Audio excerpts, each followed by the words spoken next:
Welcome to Bitchy History, the American history podcast that might place me in the same category as Disney for the first time ever.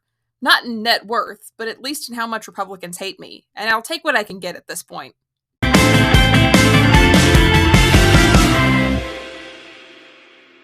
There are a lot of beginnings I could have chosen for this podcast. The history of Paleolithic tribes into the Americas is very important, but not exactly my specialty. Perhaps one day I'll bring on a guest to discuss it. I have a few coworkers who do specialize in that area. And ultimately, that prehistory is based on archaeology, and I tend to prefer to stick to social and cultural history, so ultimately that's a bit too early for this show. I could also start with the founding of America, the American Revolution, the Declaration of Independence, but honestly, that would be too late. There would be too much context missing for understanding the world that the colonists lived in and the events that shaped it. So I could go back a bit and start with Jamestown, the first British colony and the home of the House of Burgesses, the basis of America's bicameral legislature in Virginia. But that's also a bit too late because British colonists on American soil didn't spring up out of the earth with no origin. They came here to this country, crossing thousands of miles of oceans to establish themselves in a new world. So where do we start? Well, we take a broader view, a global view of what brought Europeans here to the Americas in the first place. The Age of Exploration. The Age of Exploration was a period from around the 15th to the 17th century in Europe. However, the groundwork for it began much earlier, which is a sentence you're probably going to hear a lot on this podcast. If you ask me a simple question like, why did the American Revolution happen? You are almost definitely going to get a potted history of the English Civil War before we even glance at tea taxes. Since the fall of Rome in the 4th century CE, Europe had become increasingly isolated. Feudalism reigned, the church held sway, and no one was really very happy. In the late 11th century CE, the Crusades begin, and Europe's biggest exports become soldiers and religion, but their biggest imports become spices, silk, and luxury trade goods from the Middle East. You'd think that the existence of stuff far nicer than the stuff they had at home in Europe might have clued them into the fact that the Middle East was actually doing pretty well without Europe's soldiers and religion, but that's not really the way Europeans think. The thing is, once you start using spices, wearing silk, and generally having access to things that you didn't have available in 11th and 12th century Europe, you kind of develop a taste for them and you don't want to do without. So as the Crusades end up coming to an end, Europe begins to turn its eye towards less intentionally murdery ways to get their hands on these goods.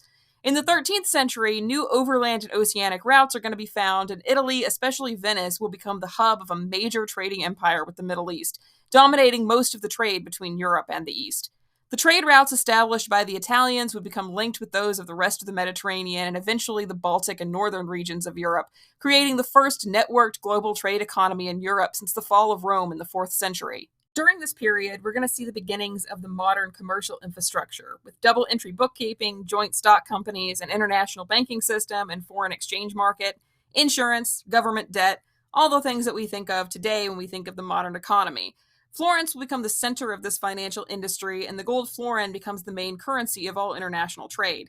The population and economy absolutely explode, with the population nearly doubling, and in Florence, Venice, and Milan, the population is over 100,000 citizens by the 13th century. Unfortunately, with the good is also going to come the bad.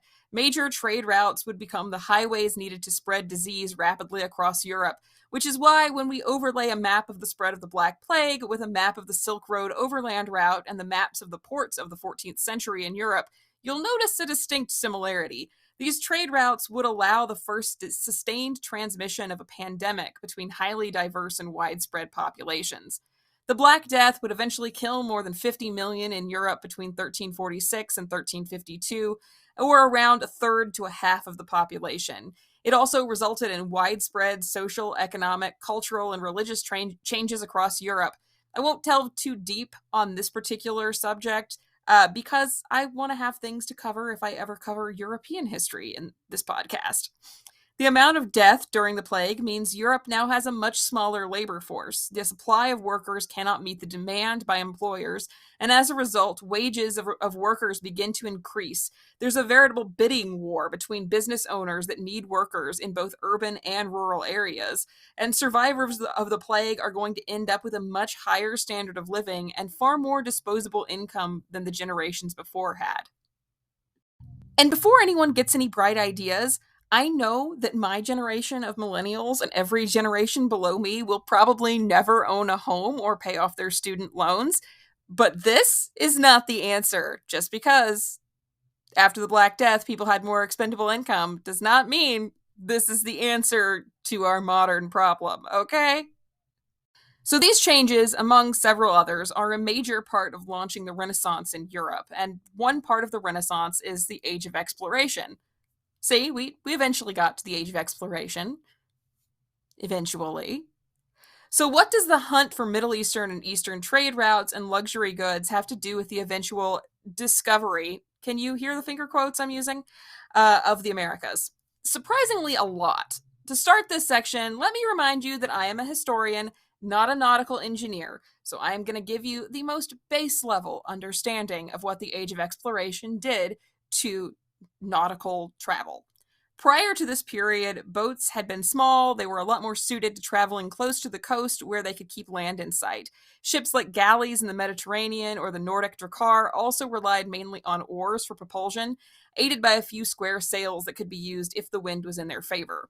The Age of Exploration ends up bringing several changes to shipbuilding techniques. New ships like caravels, carracks, or galleons, depending on the style or size, would begin to make it possible to move large amounts of goods and travel faster, while other scientific advancements in technology like compasses and astrolabes, largely lifted from designs made by Arabic navigators, would allow ships to venture much further out from shore. Without these advancements, the exploration of the Americas by Europe would never have been possible. So why bother with exploring that far out in the first place? Surely the Middle East and China had enough luxury goods to go around. The first thing to note is that no one was really looking for a new continent. They were looking primarily for new routes to get to the same trading ports. Italy and Arabic traders dominated the trade routes, and most Western European countries quickly got sick of dealing with middlemen who jacked up the price on the goods that they were importing and exporting. As a result, they would begin to try to find their own routes to get to the east. In addition to trade routes, the Catholic Church also had an interest in spreading Christianity throughout the world, partly to combat the growth of Islam at the time. By 1492, there are four major power players in Europe. There's Spain, the most wealthy and powerful nation, Portugal, known for their trade routes and superior nautical craftsmanship, and France and England, both very powerful countries, but at the moment engaged in a very distracting war with each other and internal strife as well within their own countries. Spain and Portugal take advantage of this essentially to take over the trade and exploration routes at this point. And in June of 1494, these two countries end up dividing the known world into two parts. Spain claims all non-Christian lands west of the dividing line, and Portugal claims all the non-Christian lands east of the line. It's fun that Spain and Portugal, knowing that there were natives on those islands, just decided, we've never been to these places, yet we own them now. But hey, the natives aren't Christian, so they don't count by European standards of the period. Which brings us to the first lesson this series will have on the history of oppression in history, specifically the oppression of European colonialism. Yeah. I'm really bringing down the mood with this next part, but you knew what you were signing up for with this podcast. The first thing you need to understand is that pretty much no one wakes up in the morning with the intent to be the villain. When we see bigotry and oppression, generally the people in power have spent a lot of time and effort rationalizing their oppression of the other, and both race and religion have been a huge factor in rationalizing oppression in Western society. Oppression has evolved a lot over the course of human history. It's been based on religion and nationality, or even just geographic location within a nation, well before the establishment of oppression based on skin color ever came into play. For instance, if you look at how the Borgias were treated in the history of the papacy, Alexander Lee, a specialist in the history of the Italian Renaissance, writes that he sees several reasons for why contemporary observers were so vicious in their writings about the family, which have shaped the modern view of the family so much that they had their own Showtime series in 2011. Lee writes that the first of these reasons was simply that they were Spaniards, and so opinions about them were yoked to the shifting perceptions of Spanish influence in the Italian peninsula. Spain's involvement in the affairs of northern Italy during the late 15th and 16th centuries inspired a form of anti-Spanish propaganda known as the Black Legend, which identified all things Spanish with oppression, brutality, and cruelty. That position as outsiders, almost usurpers of the generally Italian-run papacy, ruffled feathers and encouraged contemporaries to paint the Borgias with the same brush as all other anti-Spanish propaganda of the time.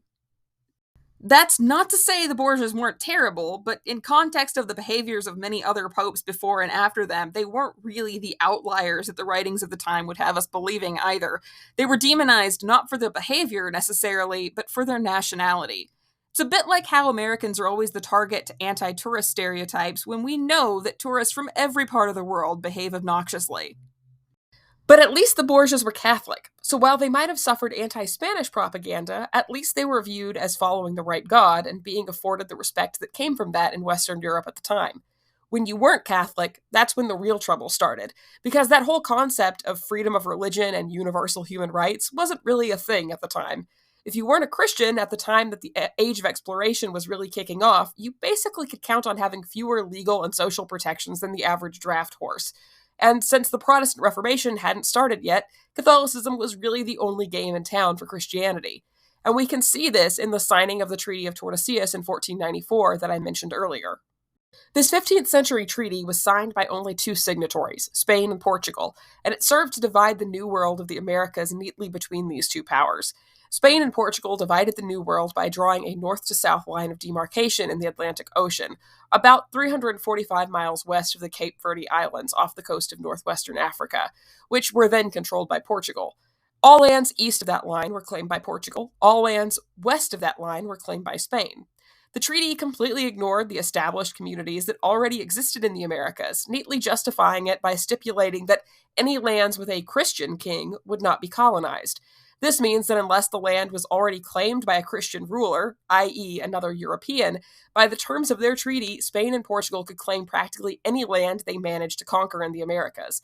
This would result in the conquest and colonization, and in some cases, near complete destruction, of Aztec and Incan empires, among many others.